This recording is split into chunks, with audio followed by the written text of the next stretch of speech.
Région du Beaujolais, dans un bourg de 4000 habitants, Chazé d'Azergues. C'est ici que vit Éric Boisserand, visiteur médical. Ce mardi 11 octobre 2005, il est environ 17 h quand ce père de famille rentre chez lui. Il constate que la voiture de Marine, sa fille, est garée là, une Opel Corsa est garée là. Et Marine est à la maison, puisque sa voiture est là, je me gare juste à côté. Éric Boisserand est à 1000 lieues d'imaginer qu'un drame s'est produit à son domicile. La télévision tourne, je la vois pas spécialement sur le canapé en regardant la télévision, bon, donc je m'inquiète pas spécialement. Je l'appelle. Il l'appelle à ce moment-là, il appelle Marine, et elle ne répond pas. Mais en s'avançant un peu plus dans le salon, Éric Boisserand a une vision d'horreur. Et c'est là où j'ai vu juste derrière le canapé une mare de sang. Et je me suis approché, je l'ai vu allongé derrière le canapé. Marine, 20 ans, est étudiante. Elle gît sur le dos et semble avoir perdu une grande quantité de sang. Je me dis, on peut faire quelque chose, on peut la sauver. Accident, suicide ou cambriolage qui a mal tourné? Paniqué, Éric Boisserand tente de joindre les secours, mais le téléphone sans fil de la maison est introuvable. Je trouve pas le téléphone, je trouve pas la base du téléphone, donc je prends mon téléphone portable et j'appelle de mon portable. J'ai tout de suite appelé Jean-Pierre Micol, qui est un ami médecin. Viens vite, Marine est dans une mare de sang, viens vite, dépêche-toi, viens vite. Il est 17h02 quand le docteur Micol reçoit l'appel. Immédiatement, il prévient son associé, le docteur Estanov. Je vois mon associé, le docteur Micol, qui est sur le même palier que moi, qui part en courant, dévalant l'escalier, et qui me crie « Viens avec moi chez les Boisserand, il se passe quelque chose de grave ». C'est la seule phrase que j'ai en tête. Et au ton de sa voix, je me suis dit « Il m'ordonne d'aller avec lui. Il se passe quelque chose de grave. Je ne sais pas quoi, mais j'y vais. » Le docteur Estanov quitte son cabinet juste après le docteur Micol. Il n'hésite pas une seule seconde, il faut dire qu'il est médecin des sapeurs-pompiers, c'est un urgentiste, il prend sa voiture, il fonce parce qu'évidemment il connaît, c'est un petit village et il sait très bien où se trouve la maison d'Éric Boisserand. Pour aller de mon bureau à la maison des Boisserand, je pense que j'ai dû mettre 2 à 3 minutes. Chez eux, j'ai garé ma voiture sur l'herbe. Et à ce moment-là, en sortant de ma voiture, je fais 3 pas et je vois Éric Boisserand et Jean-Pierre Micol qui sortent de la maison, complètement abattus tous les deux. Et Jean-Pierre me dit c'est fini, c'est Marine.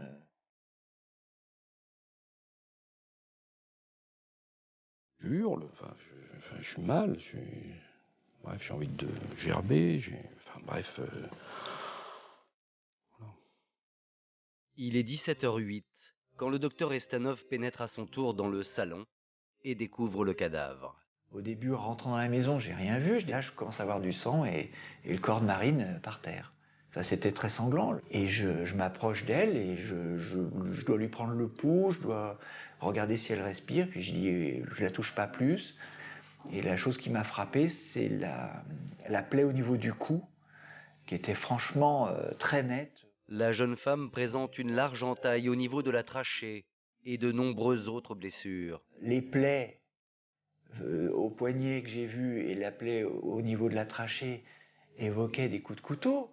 Donc ça veut dire quelque part il y a eu bagarre. Face aux constatations faites par ces deux médecins, l'hypothèse du suicide est totalement exclue.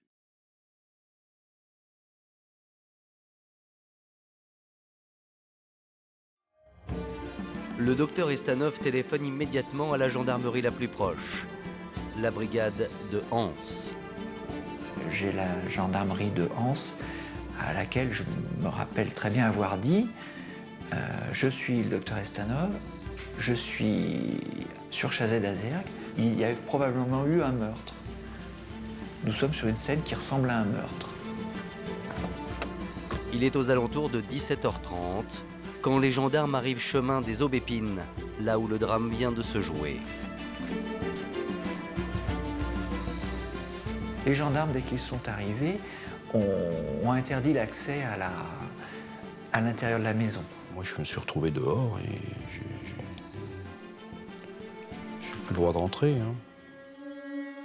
Les gendarmes gèlent la scène de crime et procèdent aux premières constatations. Et donc Marine, elle a été retrouvée derrière ce canapé sur le dos, entièrement habillée, avec des traces de coups portés par un objet tranchant. En examinant le reste de la pièce, les gendarmes ne découvrent aucune autre trace de sang. Marine a donc été agressée exactement à l'endroit où le corps a été retrouvé. Là, on a vraiment le sentiment qu'elle a été attrapée à un endroit, que le crime a eu lieu à cet endroit et que tout s'est passé très vite. Mais fait étrange, les enquêteurs ne trouvent aucun ADN, ni aucune empreinte digitale susceptible de les orienter vers un suspect. Il n'y a pas un cheveu, un poil, de la salive, encore moins du sperme. Sur la scène de crime, elle est vierge. La scène de crime est vierge. Cependant, juste à côté du corps de Marine, les gendarmes découvrent un indice qui va s'avérer déterminant pour l'enquête. Il y avait auprès, je crois, du corps de la victime, une trace de pas. Cette trace, elle est très nette. Le seul indice sur la scène de crime, le seul indice véritablement exploitable, c'est cette trace de pied. C'est tout ce qu'on a. Quant aux investigations menées dans le reste de la maison, elles n'apportent pas grand-chose. Si ce n'est la certitude que ce meurtre n'est pas l'œuvre d'un cambrioleur. Tout est en place, les meubles sont à leur place, rien n'a été recherché, rien n'a été fouillé. Il ne manquait rien, a priori. C'est pas un cambriolage qui a mal tourné où elle aurait surpris le cambrioleur ou les cambrioleurs. Et assez rapidement, on se rend compte qu'il n'y a pas de trace de bagarre. La maison est en ordre, comme si l'objet de la visite, c'était la victime. Tout est en ordre, mais deux objets ont tout de même disparu. Il manque tout simplement les deux téléphones. Le téléphone de la maison, donc le fixe de la maison entre guillemets qui était portable, et puis son portable. C'est les deux choses qui manquent. On cherche le téléphone, on cherche les téléphones, mais on ne les retrouve pas. Alors, pourquoi l'auteur du crime a-t-il emporté avec lui les deux téléphones ? Est-ce que le ou les assassins ont pu penser qu'ils laissaient des traces? Est-ce qu'ils avaient justement du sang sur le combiné et que c'était plus simple finalement d'enlever ces deux téléphones que de les nettoyer sur place? Et ce n'est pas tout. L'arme du crime reste elle aussi introuvable. On ne retrouve pas l'arme du crime. Les gendarmes remarquent aussi rapidement qu'il manque un couteau dans la cuisine des Boisserands. Il en manque un. Effectivement, il en manque un. Alors où est-ce qu'il est? Est-ce qu'on l'a perdu avant? Est-ce qu'on l'a perdu après? Est-ce que c'est le couteau qui a tué Marine? Je sais pas. Est-ce que c'est un couteau dérobé chez les Boisserands? Est-ce que c'est une arme apportée par le meurtrier? L'arme du crime, elle est repartie avec l'assassin. Dernier fait étrange. Marine Boisserand avait des chats et le jour du meurtre, l'un d'entre eux a disparu. Les enquêteurs ratissent le périmètre autour de la maison familiale à la recherche des objets manquants, les deux téléphones et l'arme du crime. Les gendarmes vont mettre une centaine de personnels sur le terrain. Tout de suite, le quartier a été bouclé. Et là, ça va continuer, même un peu plus. Très rapidement, il y aura même des contrôles sur la route. Mais ils ne trouvent rien. Les hommes de la section de recherche ont un seul indice, cette trace de pas. Suffira-t-elle à remonter jusqu'à l'assassin ?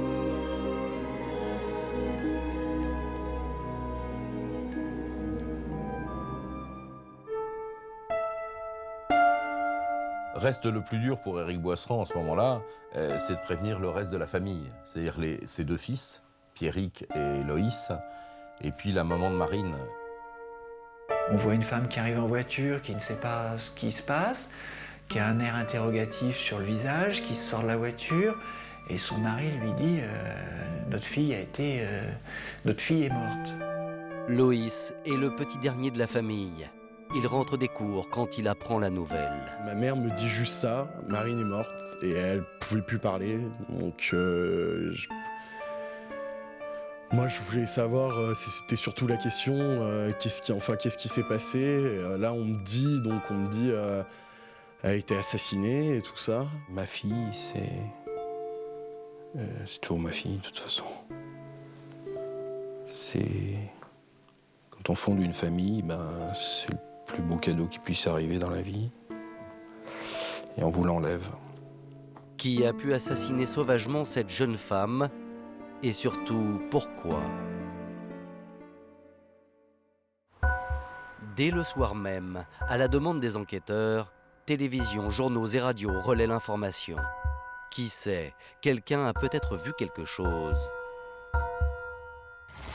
Les gendarmes ont contrôlé tous les véhicules et les passants du secteur à la recherche d'un éventuel rôdeur ou de toute autre piste qui pourrait expliquer la mort de la jeune fille. Selon ses amis, Marine, 20 ans, était belle, intelligente et discrète. Elle voulait devenir expert comptable. Dans la nuit, la mairie de Chazet-d'Azergues est réquisitionnée comme quartier général. Les gendarmes procèdent aux premières auditions. La mairie de Chazet avait mis visiblement à la disposition de la gendarmerie des pièces où on a été interrogé pour des premières auditions, pour qu'on nous demande exactement ce qu'on avait vu. Je suis interrogé à la mairie de Chazet jusqu'à, je sais pas, 2h, 3h du matin, je me souviens plus. On nous a demandé d'enlever nos chaussures, on les a photographiées, on nous les a rendues, on a fouillé nos voitures. Les questions que tout le monde se posait dans la tête, pourquoi, c'est qui, comment, quand est-ce que c'est arrivé? Qu'est-ce qui a pu se passer? Au terme d'une longue nuit d'interrogatoire, les enquêteurs n'obtiennent rien de concret. Ils vont alors s'intéresser à la vie de la jeune femme. Dès le lendemain du meurtre, le mercredi 12 octobre 2005, ils investissent le lycée où Marine était scolarisée. Et parmi les élèves de sa classe, il y a Coralie. Et cette jeune fille n'est pas prête d'oublier ce matin-là. On est venu nous chercher à l'extérieur. Les élèves apprennent déjà la nouvelle. Enfin, j'ai complètement halluciné. Enfin, je me suis dit que c'était pas possible qu'il puisse arriver ça, que ça se voyait que dans les films, que ça arrivait que aux autres. Enfin, là, je pouvais pas me dire que c'était une personne que je connaissais. Les élèves se mettent à pleurer, évidemment, beaucoup de tristesse. Et je crois également qu'il y a une cellule psychologique qui est mise en place, parce que c'est très difficile pour les élèves de découvrir qu'une de leurs camarades est morte assassinée. On était sous le choc. Et puis les gendarmes. Les gendarmes qui sont là pour auditionner parce qu'ils veulent écarter aucune piste et que la piste d'un proche est envisageable. On peut imaginer en tout cas que dans l'entourage très proche, non pas professionnel mais étudiant de Marine, peut-être se trouve la clé du mystère. Tous ses camarades de classe ont été auditionnés. Ils nous ont demandé ce qu'on avait fait cet après-midi-là, si on avait vu Marine, si on l'avait eu au téléphone, si on savait ce qu'elle allait faire, ce que nous on avait fait. Au fur et à mesure des auditions, les enquêteurs en apprennent davantage sur la vie de Marine et sur sa personnalité. La jeune fille voulait devenir expert comptable. C'était une élève studieuse et joviale, comme en témoignent ces images tournées par une amie quelques mois avant le drame.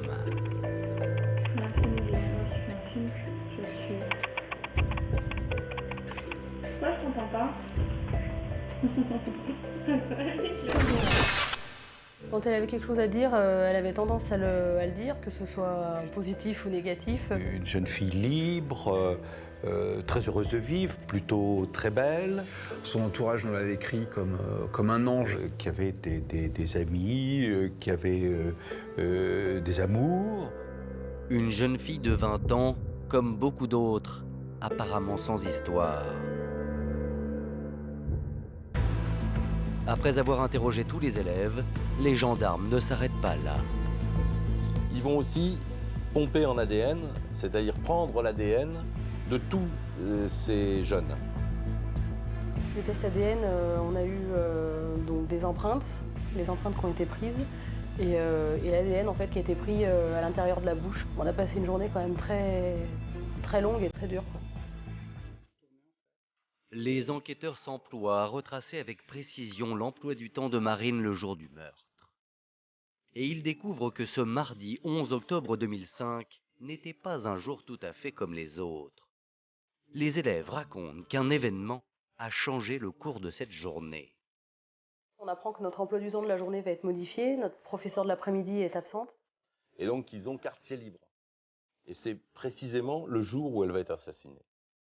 Comme elle n'a plus cours, à midi, Marine quitte l'établissement et part déjeuner avec un ami dans un restaurant à côté du lycée. Il est 13h30 quand elle le raccompagne à la station-service où il travaille. Puis, la jeune fille passe au siège de la Compagnie Générale des Eaux. Il est près de 14h quand elle y dépose une demande de stage. Elle dépose sans avoir pris de rendez-vous ce curriculum vitae, puis ensuite elle rentre chez elle. Elle va regagner en début d'après-midi le domicile familial à Chazé-d'Azergues.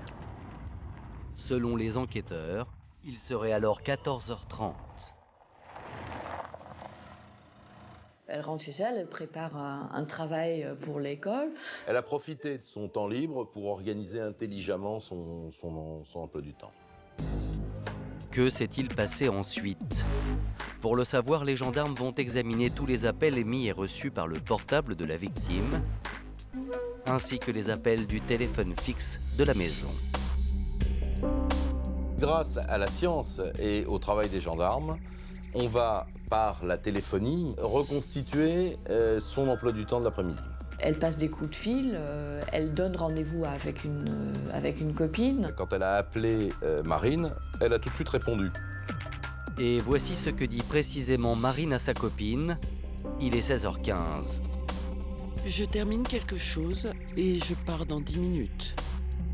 Et puis, au moment du départ pour ce rendez-vous, elle donne plus signe de vie. À 16h32, le numéro de Pierrick, son deuxième frère, est composé du téléphone fixe de la maison des Boisserands. Son numéro a été composé, mais n'a pas abouti. Toujours est-il qu'aucun autre appel ne sera passé sur ce téléphone fixe. En revanche, à 16h36, un tout dernier appel est cette fois passé du portable de Marine. Les gendarmes identifient le destinataire de l'appel. Il s'agit de José Munoz, le gérant d'un garage automobile, ACL. Cet homme, nous l'avons rencontré et il se souvient parfaitement de ce coup de téléphone qu'il a reçu. Fait étrange, ce n'était pas Marine qui était au bout du fil. Je reçois l'appel, ACL bonjour, et j'entends une voix d'un homme. La voix assez grave, comme si c'était un artisan qui parlait à son ouvrier. Qu'est-ce que tu fais? Viens ici, où tu vas? Et des bruits de frottement comme si ça courait, comme si le téléphone était derrière, dans sa poche ou quelque chose comme ça. Et après, j'ai entendu comme si la personne avait pris le téléphone pour écouter qui c'est qui était derrière la ligne. Et puis, j'ai dit allô, allô, et plus rien. Donc après, je dis bon, bah, ça doit être une erreur, j'ai raccroché. Alors, que s'est-il passé? Pourquoi ce numéro a-t-il été composé? Est-ce qu'il y a eu une mauvaise manipulation? Est-ce qu'on lui a arraché des mains le téléphone? Marine est-elle déjà morte à ce moment-là? José Munoz apporte un élément qui peut le laisser penser. À aucun moment, j'ai entendu la voix de Marine Boisserand demander à l'aide ou demander quoi que ce soit. Si Marine avait dû appeler au secours, elle n'aurait pas appelé le garagiste. Alors, qui est cet étrange interlocuteur qu'a entendu José Munoz? Était-il seul? Avait-il des complices? Je suis à peu près convaincu que José Munoz a entendu la voix de la personne qui a tué Marine. Oui, aujourd'hui encore, j'ai encore dans ma tête la voix que j'avais entendue il y a déjà 6 ans en arrière. Quoi qu'il en soit, c'est le tout dernier appel passé du mobile de Marine. À partir de cet instant, la jeune fille ne répond plus. Les enquêteurs n'ont guère de doute. Le meurtrier est bien un homme et il a frappé dans une plage horaire bien précise. C'est extraordinaire et rare de connaître précisément l'heure du crime.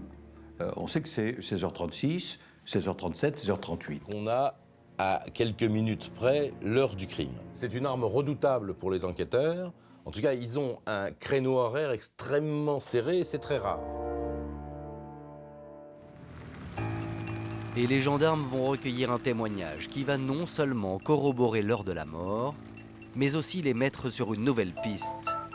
Ce témoignage, c'est celui de Madame Bory, qui vit dans cette maison située en face du chemin qui mène chez les Boisserands. Alors Madame Bory, c'est notre voisine qui habite en face du chemin des Aubépines, juste en face. L'entrée de sa maison est juste en face de l'autre côté de la route. Le jour du meurtre, à 16h45, soit 10 minutes après le dernier appel, Madame Bory voit une voiture sortir à toute allure du chemin qui mène à la maison des Boisserands. Et j'ai freiné rapidement et je regarde par mon téléviseur, cette voiture venait de là. Et là, j'ai vu par le téléviseur le garçon sortir ce jour-là en voiture. De toute évidence, pour Madame Bory, le conducteur prenait la fuite. D'une façon précipitée, donc elle a failli le heurter. Et j'ai trouvé ça bizarre. Un véhicule à 16h45. Pour les enquêteurs, c'est probablement celui du meurtrier. Madame Bory va alors leur décrire cette voiture. Une voiture grise, une grosse voiture grise. Un break gris. Vu la plage horaire, on peut plus qu'imaginer que cette voiture est conduite par le suspect ou par l'assassin. Seulement, Madame Bory est incapable de donner aux gendarmes une description exacte du conducteur. Il était cheveux châtain clair et un visage long. Un visage long. Je dis, cet garçon, il a fait quelque chose. Ce témoignage est pris très au sérieux par les enquêteurs car à 16h30, le fils de Madame Bory confirme avoir aperçu la même voiture s'engager sur le chemin des Aubépines. Il a vu cette même voiture rentrer, s'engager sur le chemin des Boisserands. Il m'a dit, je l'ai vu entrer le chemin à 4h30. 4h30, soit 5 à 10 minutes avant que Marine ne soit assassinée. Quand on rentre dans le chemin, a priori, c'est pour aller chez les Boisserands. Pour aller à la maison, il n'y a pas d'autre issue. Et puis, il n'y a pas d'autre maison après. Un jeune homme aux cheveux châtains dans une voiture grise. Les gendarmes vont se mettre sur cette piste. De nombreux propriétaires de ce type de véhicule sont interrogés. Seulement, ils ont tous un alibi à l'heure du crime. L'enquête sur le meurtre de Marine piétine. On sait que l'homme a agi très vite. On sait qu'il a emmené l'arme du crime avec lui. On sait qu'il a volé ou pris en tout cas les 2 téléphones, le filaire et le portable de Marine. La seule chose qu'il nous laisse, c'est une belle empreinte de pas. Et c'est tout. Une semaine après la mort de Marine, les gendarmes n'ont toujours aucun suspect. À Chazé d'Azergues, c'est la psychose. Les habitants de Chazé ont fait attention à surveiller les portes, les enfants. C'était morte des quêteuses et on avait des gens qui savaient peur. Le soir, il fermait à clé, là où il ne fermait pas avant. Ça faisait un peu meurtre gratuit et c'est ce qui, je pense, inquiétait les gens. Ils disaient, mais si ça lui arrivait à elle, ça peut nous arriver. C'est pas quelque chose de courant dans un petit village de 4000 habitants. Vous savez, c'est dramatique, hein. C'est dans ce contexte qu'ont lieu les obsèques de Marine le 18 octobre 2005. Ce jour-là, en civil, des gendarmes se glissent dans la foule. Ils ont un vague signalement du suspect, un conducteur de voiture grise aux cheveux châtains. Le coupable est peut-être dans l'assemblée. Il y avait des enquêteurs qui étaient tout autour pour justement vérifier s'il n'y avait pas quelqu'un qui ait un comportement suspect. Donc ils étaient là, ils étaient dans l'église, en dehors de l'église. Et moi, j'étais accompagnée par un policier. Les enquêteurs espèrent que Madame Bory va reconnaître le conducteur de la voiture grise. La petite église est pleine à craquer. Ils sont des centaines, amis, élèves ou anonymes à venir soutenir la famille Boisserands.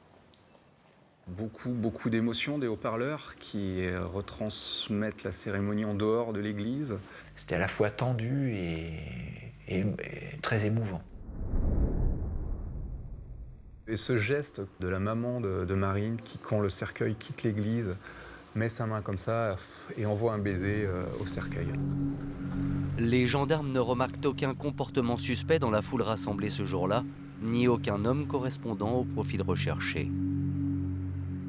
Mais quelques semaines plus tard, plusieurs éléments déterminants vont relancer l'enquête. En effet, les résultats de l'autopsie permettent aux enquêteurs d'en savoir un peu plus, en commençant par l'arme du crime. L'arme du crime, c'est le couteau. Un couteau qui, d'après les experts, mesure entre 10 et 15 cm. L'agression s'est passée extrêmement vite. 12 coups de couteau ont été portés en moins d'1 minute. De manière extrêmement violente, passionnelle. Probablement d'ailleurs porté par un droitier, parce qu'on trouve la majorité des coups qui ont été portés sur le côté gauche. Les constatations dans le rapport d'autopsie démontrent bien qu'il n'y a pas eu d'agression sexuelle. Les enquêteurs en apprennent aussi un peu plus sur le seul indice laissé par le meurtrier, l'empreinte de chaussures. On sait exactement quelle marque, quelle taille de chaussures de sport étaient ce jour-là sur les lieux. C'est une chaussure de sport de taille 43. Le portrait du tueur se dessine. Un droitier, mesurant entre 1,75 m et 1,80 m et possédant des chaussures de sport de taille 43. Alors qui est cet homme et connaissait-il Marine? Pour la famille Boisserand, cela ne fait aucun doute. Car il n'y a pas de trace d'effraction, et lorsque le meurtrier est reparti, il a refermé la porte d'entrée soigneusement. Or, cette porte a un système de fermeture bien particulier. Il fallait relever la poignée de la porte pour qu'elle soit complètement fermée. Cette porte, on a beau la claquer, la tirer, elle ne se ferme pas. Celui qui a fermé la porte savait comment elle fonctionnait. Le jour du meurtre, quand Éric Boisserand est rentré chez lui, la porte d'entrée était fermée correctement. Franchement, je vois pas comment Marine aurait pu l'ouvrir à quelqu'un qu'elle connaissait pas. Pour les enquêteurs, le meurtrier connaissait peut-être la maison des Boisserand. Une hypothèse corroborée par d'autres éléments. L'absence de traces de lutte, l'absence de désordre dans la maison, l'absence de traces d'effraction, le fait qu'il y avait eu à ce moment-là plusieurs véhicules qui ont été stationnés devant la maison. Compte tenu de les éléments de la scène de crime, ils ont déterminé un profil. Un proche de Marine, droitier, châtain, mesurant au moins 1,75 m et chaussant du 43. Et effectivement, quand on regarde ce profil, on tombe sur une seule personne. Un certain Ludovic Pierrefeu, âgé de 20 ans. Ludovic Pierrefeu est un élève de la classe de Marine. Il était dans la même classe que Marine. Ouais. Mais c'est également son dernier petit ami connu. D'ailleurs, le lendemain du meurtre, Ludovic Pierrefeu s'était confié aux gendarmes et il leur avait raconté son histoire d'amour avec Marine. Il est amoureux parce que Marine est une jeune fille séduisante, une jolie fille, et puis on en a ce milieu de lycée. Je veux dire que les amours de lycéens sont toujours des amours absolus, complètes, qu'on veut définitives. C'est vrai que c'est un âge où on peut commencer à avoir des projets à plus ou moins long terme, et je pense qu'effectivement, il aurait pu se voir avec Marine tout au long de sa vie. Mais 3 mois avant le drame, la jeune fille avait mis fin à leur relation. Marine l'a quitté, lui il était toujours amoureux d'elle. Et à entendre ses amis, Ludovic vivait très mal cet échec amoureux. Le garçon était triste et déprimé. Alors, aurait-il nourri un désir de vengeance à l'encontre de Marine? Disons quelqu'un qui a une raison, un mobile. La jalousie, la non-acceptation de la rupture. Et ce n'est pas tout. Le jeune homme connaissait aussi très bien la maison des Boisserand. Il est venu effectivement à la maison régulièrement. Il connaissait les habitudes de la maison, oui, c'est sûr. Il savait donc comment fonctionnait le système de fermeture de la porte d'entrée. Et puis, lui non plus, comme Marine, n'avait pas cours ce 11 octobre 2005. Il a une après-midi de libre, il a quartier libre. Et à partir de cet instant, Ludovic Pierrefeu devient le suspect numéro 1. Le 23 mars 2006, soit 5 mois après le meurtre de Marine, le jeune homme est placé en garde à vue. Face aux enquêteurs, Ludovic Pierrefeu est confus, incapable de se souvenir avec certitude de son emploi du temps le jour du drame. Il explique qu'il a quitté le lycée, dans un premier temps qu'il a pris le car, et puis une deuxième déposition où il précisera que c'est une amie à lui qui l'a ramené. Ludovic Pierrefeu raconte ensuite qu'il aurait déjeuné chez lui avant de quitter son domicile en 2 roues en tout début d'après-midi pour aller faire de la musculation. Il va dans cette salle de sport. Lorsque les gendarmes l'interrogent sur son heure d'arrivée, Ludovic est évasif. Selon lui, il devait être 14h, ou plutôt 14h30. Le jeune homme explique être resté 1h30 ou 2 heures à faire du sport. Et Ludovic finit par rentrer chez lui. Il serait alors 16h30, soit l'heure du crime. Ce qui est surprenant, c'est les multiples versions qu'il a données de son emploi du temps. Le 11 octobre. Quelques inexactitudes, quelques contradictions. Il change à plusieurs reprises de version. Plus qu'un suspect, je veux dire, à ce moment-là, on dit c'est un coupable possible. C'est au degré au-dessus. Pourtant, sous la pression des enquêteurs, Ludovic Pierrefeu continue à clamer son innocence. Il n'a jamais avoué quoi que ce soit. Malgré tous ces éléments, les gendarmes n'ont pas réussi à faire craquer Ludovic Pierrefeu. Il ressort libre de sa garde à vue. À la 33e heure de sa garde à vue, il ressort libre. Pas d'aveu, pas de preuves matérielles. Ludovic Pierrefeu est mis hors de cause et avec lui la piste de l'ex-petit ami s'écroule. Cependant, les gendarmes ne vont pas tarder à échafauder une autre hypothèse. Depuis le début de l'affaire, les enquêteurs travaillent en parallèle sur la piste du meurtre par un rôdeur. Car à côté de la maison des Boisserands se trouve un centre de réinsertion, l'Abri. Et parmi les résidents, il y a d'anciens détenus. La présence de l'Abri à 100 mètres du domicile des Boisserands ouvre une piste importante, intéressante en tout cas pour les gendarmes. Les locataires ne sont pas des enfants de cœur. Ils sont tous plus ou moins connus des services de police. Des gens en difficulté sociale, en rupture de banc. C'est le premier danger qui peut y avoir autour de chez nous, c'est là-bas. Certains pensionnaires ont d'ailleurs été auditionnés le jour du meurtre.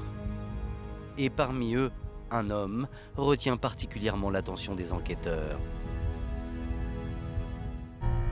Il se prénomme Emmanuel. Il a 32 ans et il est arrivé à l'Abri 4 jours avant le meurtre de Marine. Lors de la perquisition du centre de réinsertion, les enquêteurs découvrent dans sa chambre un élément troublant. Il avait des baskets qui correspondent à cette fameuse trace de pas qui a été retrouvée après du corps de Marine. À l'Abri, il trouve simplement ses baskets Air Max, Nike. La seule chose qu'il trouve et qu'il saisisse. Il a un passé judiciaire, ce garçon. Comment dire, vulgairement, il connaît un peu la musique. Et notamment, le jeune homme a déjà été impliqué dans des histoires d'agression au couteau. Emmanuel peut avoir l'uniforme du suspect. Alors je crois que les enquêteurs et le juge d'instruction sont soulagés. Enfin, en tout cas, se disent, tiens, on a peut-être trouvé quelque chose d'intéressant. Donc on a un individu qui est arrivé 4 jours avant, qui est connu des services de police pour agression au couteau, dans la chambre duquel on retrouve une paire de chaussures de sport. C'est à vous, monsieur, ça ? Qui peut correspondre à celle laissée par l'empreinte. Ça commence à sentir bon. Des soupçons qui pèsent lourd, car après la perquisition, Emmanuel a subitement disparu. Il peut laisser penser aux gendarmes qu'il y a peut-être quelque chose à cacher. Les gendarmes se lancent alors dans une longue chasse à l'homme pour retrouver le suspect. Et 1 an plus tard, ils finissent par le localiser dans la région de Lyon, où Emmanuel a trouvé refuge dans un autre foyer. Et là, les gendarmes vont faire des découvertes très intéressantes. On retrouve chez lui effectivement un certain nombre d'objets qui peuvent être considérés comme suspects. On va trouver dans ces perquisitions 3 choses qui sont importantes. Vous, ça, monsieur ? C'est ici, à moi. C'est quoi, ça ? Ils vont découvrir un pantalon taché de sang. C'est votre sang ? Vous l'avez trouvé où, monsieur, ce pull ? Un vêtement féminin. Exact, mais dans les environs, enfin, quand... Une mallette qui vient de la société Sanofi. Il faut savoir que le père de Marine, Éric Boisserand, est visiteur médical et il travaille beaucoup avec Sanofi. Pour la première fois, finalement, dans cette affaire, on a des indices matériels. Le 5 octobre 2006, Emmanuel le SDF est placé en garde à vue. Et très vite, il clame son innocence. Et la première phrase de toutes ces auditions, la première phrase, c'est « Je n'ai pas tué cette fille ». Mais au fil de l'audition, les enquêteurs vont découvrir que leur suspect voue une vraie passion pour les chats, exactement comme la victime, Marine. Il y a un élément qui ne va pas l'arranger, c'est qu'il a une véritable passion pour les chats et surtout pour les gens qui ont des chats. Évidemment, les choses peuvent s'emboîter de façon intelligente. C'est-à-dire qu'on peut se demander si Emmanuel n'est pas croisé sur son chemin Marine, qui était avec ses petits chats. Ils auraient comme ça entamé la conversation. Et... Les indices à charge s'accumulent contre le SDF. Sa passion pour les chats, une mallette mystérieuse retrouvée chez lui, un pull de femme, un pantalon taché de sang et les fameuses baskets qui pourraient correspondre à l'empreinte laissée sur la scène de crime. Je me fais du souci, bien évidemment. Je me fais du souci parce que le dossier, en l'état, est extrêmement lourd. Les gendarmes pensent enfin tenir le meurtrier de Marine. À l'issue de sa garde à vue, le SDF est mis en examen pour homicide et placé en détention.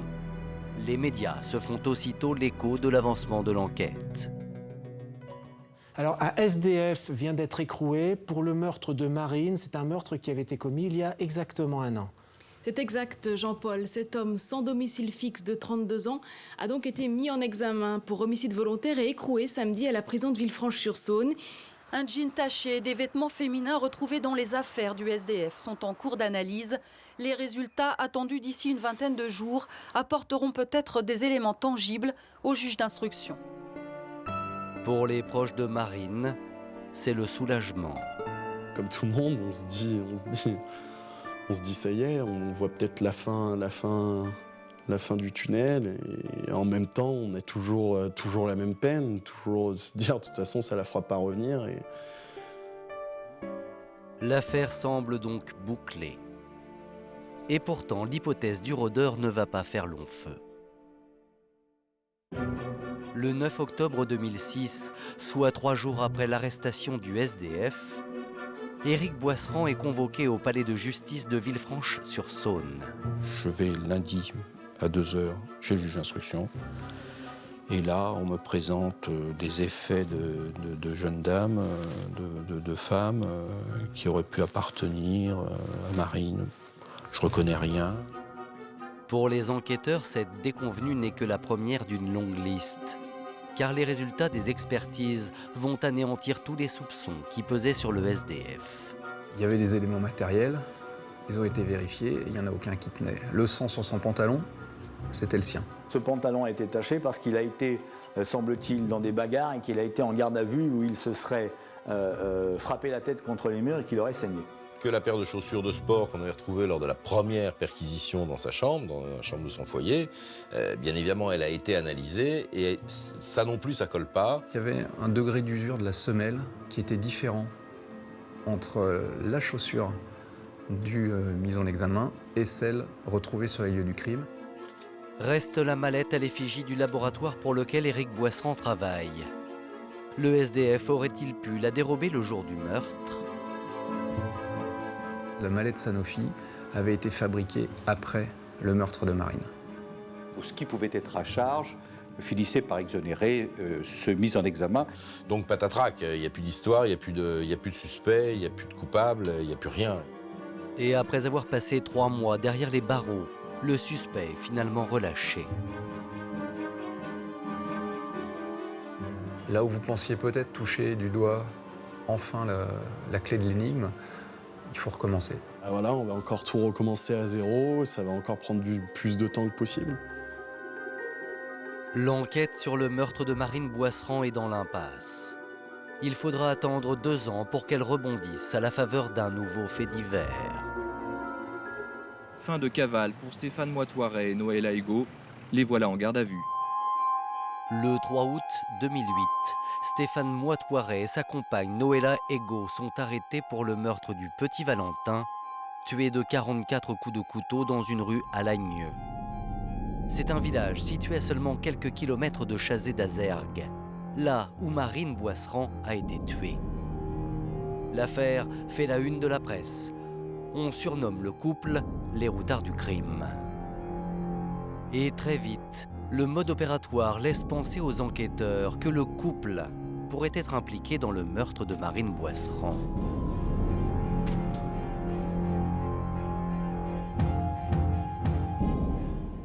Stéphane Moite-Waret, le meurtrier présumé du petit Valentin, soupçonné du meurtre de Marine Boisserand. Les enquêteurs tentent d'établir un lien entre le parcours du présumé meurtrier et les affaires similaires non élucidées. Stéphane Moite-Waret pourrait ainsi être impliqué dans 5 affaires, dont celle donc de Marine Boisserand. La piste Moite-Waret est évoquée, c'était au mois d'août 2008.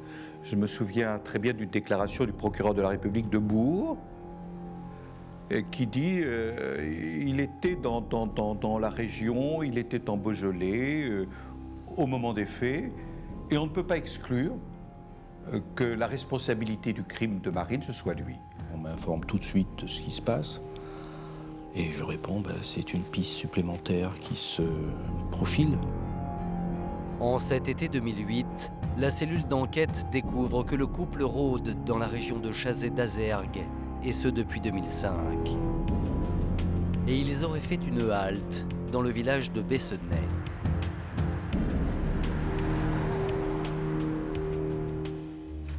Voici le père Fred Gilles. Il tient la paroisse de ce village qui se trouve à seulement 20 km de Chazé-d'Azergues. Et le prêtre se souvient avoir hébergé le couple. Et un détail va attirer son attention, ils étaient accompagnés d'un petit chat. Un chat noir. Et là, ça m'a frappé. Et je leur ai dit, mais vous avez un chat? Oh oui, il est toujours avec nous. Fait du hasard, le prêtre connaît Éric Boisserand car c'est lui qui a baptisé Marine et ses frères. L'homme prend immédiatement contact avec lui et évoque la présence de ce chat, un détail qui va aussitôt éveiller les soupçons du père de la victime. Le jour où elle a été assassinée, le chat a disparu. Et voilà le scénario qu'Éric Boisserand et le père Gilles imaginent. Sans doute que Marine aurait vu lui ou elle piquer le chat noir. Donc, elle se serait précipitée pour ouvrir la porte et lui, dans sa folie, aurait pris un couteau de cuisine et l'aurait assassiné. Interrogés sur le meurtre de Marine Boisserand, Stéphane Moite-Waret et Noëlla Ego restent emmurés dans leur silence et les gendarmes n'obtiennent aucun aveu de leur part. On avance un pion, il y en a un qui tombe, et on avance un pion, il y en a un qui tombe, et voilà, c'est un peu comme ça. Pour la famille, c'est une nouvelle désillusion.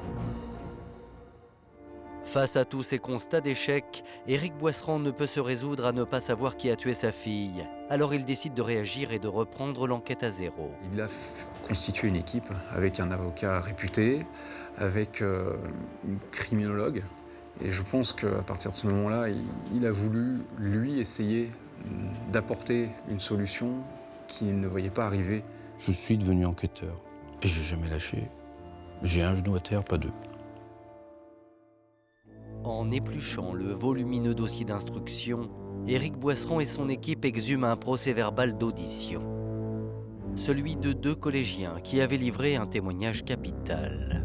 Ils sortent du collège et ils se raccompagnent mutuellement par derrière le village pour rentrer chez eux. Et ils voient une personne qui court comme un dératé.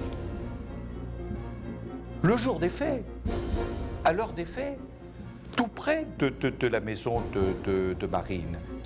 Détail encore plus troublant, les 2 gamins décrivent la tenue vestimentaire de l'homme qu'ils ont croisé, du jeune homme qu'ils ont croisé. Il porte un survêtement blanc, mais ils se souviennent surtout de ses chaussures. Le modèle qui pile poil correspond avec celui laissé sur la scène de crime. Mais ce qui a le plus troublé les collégiens, c'est l'attitude pour le moins étrange de cet individu. quand ils se sont croisés alors qu'ils leur ont dit bonjour, lui a tourné la tête, a mis sa main comme ça, comme s'il voulait se dissimuler le visage. Celui-ci fait tout pour esquiver, pour se masquer le visage, pour ne pas être reconnu. Tout ça me paraît très étrange. Qui a des Nike, qui a un jogging blanc. C'est un jeune homme qui a le teint mat, qui a les cheveux courts. Voilà ce qui est indiqué. Brun, le teint mat, en jogging blanc, avec des chaussures de sport à l'heure du crime et tout près de la maison des Boisserands. Le témoignage des collégiens est troublant. On leur montre des photos de classe de Marine et ils reconnaissent une personne sur cette photo qui apparemment aurait été Ludovic Pierrefeu. Ludovic Pierrefeu, souvenez-vous, c'est l'ex-petit ami de la victime, un temps soupçonné puis relâché faute de preuves.